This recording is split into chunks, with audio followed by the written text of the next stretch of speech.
Horrific murder proof coming in on actor Darshan. Remember, who's been accused of torture and murder of Renukaswamy, who was his fan. But there was a post that appeared to have not gone down well with the actor. Shocking images on your screen. Look at this. I want to give out a discretion advisory for the viewer as well. These images appear to be also having nailed the Kannada star.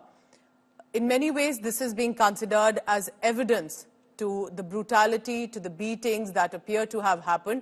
This is the victim on your screen, the deceased Renukaswamy, whose murder had led to eventually the arrest of actor Darshan and Pavitra Gowda, on whose social media post this man appeared to have written some comment that did not go down well with actor Darshan, who hired goons, who brutalized him, and we are told the details were so disturbing that this man was given electric shocks, much worse, was beaten with a belt as well. Actor Darshan himself allegedly participated in the beatings. We do not know at what time of the incident has this image come from, but we are informed that this is a verified image just moments before that murder took place. And remember that the murder eventually came after hours of torture and beatings, not just by actor Darshan and Pavitra Gowda, whose car was confirmed to be at that location due to the evidence that was collected by the cops, but also on the ground, the goons who were hired, who constantly beat him, all for a comment on a social media post of Pavitra Gowda, who's known to be a close friend and partner of actor Darshan. India Today's editor Nagarjun Dwarkanath is joining me for the latest on that. Nagarjun, can you help us understand at what time possibly of the incident this image has been? What does this mean and how this could be seen as an evidence in this case? Good morning, Pooja. This image that we are seeing on the screen on the left side is when Renukaswamy was still alive, and this photo was clicked by one of the accused who was present in the shed, one of the followers of Darshan. And from his phone, the FSL team has retrieved this photo, and you can see injury marks also on Renukaswamy's body. So the assault started around 3 in the afternoon is what we are told. We don't know exactly at what point of time was this photo clicked, but this seems to be the clinching evidence for the police also, because the FSL has retrieved this photo. This photo was deleted is what we are told, but then the FSL managed to retrieve it from the phone of the accused. Darshan was present in the shed when this photo was clicked, and you can see the lorry or the vehicle behind, the heavy vehicle behind Renukaswamy in the photo. That also is a part of an evidence, because Renukaswamy's body was hit against the same lorry, and now the photographs have emerged from the police department. Sources have given it to India Today and confirmed that when Renukaswamy was alive and was pleading for his life, this photo was clicked by Darshan and gang members. Nagarjun, could this be seen or added in the evidence chain trail that the cops are looking at? Because I look at his face right now. Does this mean that it was at the time when he was possibly being tortured, being beaten up, when these images have surfaced? And how is it that his phone has these images? Can you give us more details on that? Because he clearly looks hassled. He looks like something is going on. We see a lot of red marks also on his body. You're also referring to one on his arm as well. Absolutely. The photo on the left that we are seeing was when he was being tortured, when he was already being hit. And that's when Renukaswamy was pleading for his life, saying, please let me go, don't assault me. That is what our sources in the department have confirmed too, that the photograph was clearly clicked when Renukaswamy was in a pool of blood also. This is just a half photo, but the full photo that police have received, you can see blood around also is what we were told. So this was the time when Renukaswamy was pleading for his life, and Darshan and gang members did not listen to him and still continued the torture and finally committed the alleged murder. On the right side, we see after the murder that took place, and then you have seen the red marks on his arms and chest and others. He was also given shock treatment. Electrocution was done, is what we are told.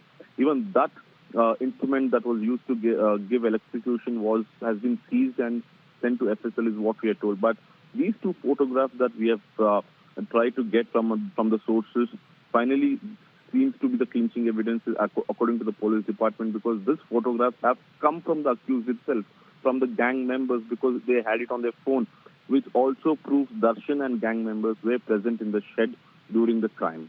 Very important, Nagarjun, what you're telling us, and I want to just reiterate to the viewer that this is solid evidence and it's verified because it was found from one of the accused's phone. That is why it has been added, which means that they were clicking the pictures for evidence, for proof. They wanted to boast about it, and at a time you can see that the man is clearly pleading.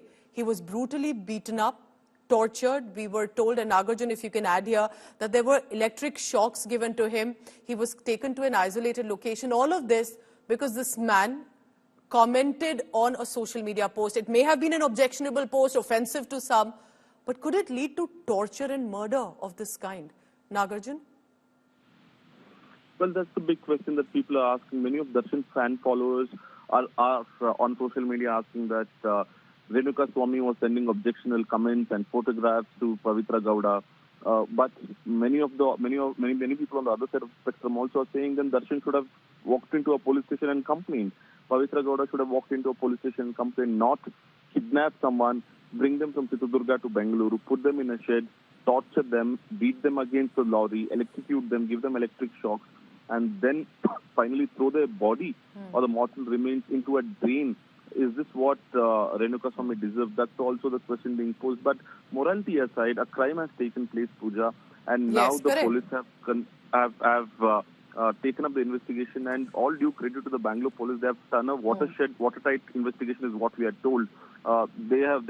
And can we say, Nagarjun, this adds on to that, this evidence, because till now, if I'm correct, there were these outside digital evidence of a car, of some information, but there wasn't a solid evidence from a solid confirmed accused that the man was being beaten up, tortured. And do you think this makes it more watertight case?